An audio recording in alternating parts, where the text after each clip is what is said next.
দুইটা পাপ জীবনে করবেন না।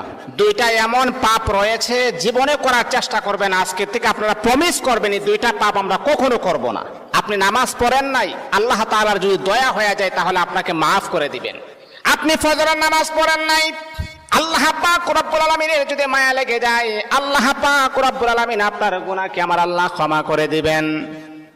আপনি যদি নফল নামাজ ইবাদত বন্দেগী কম করেন, আমার আল্লাহ কিন্তু আপনাকে মাফ করে দিবেন।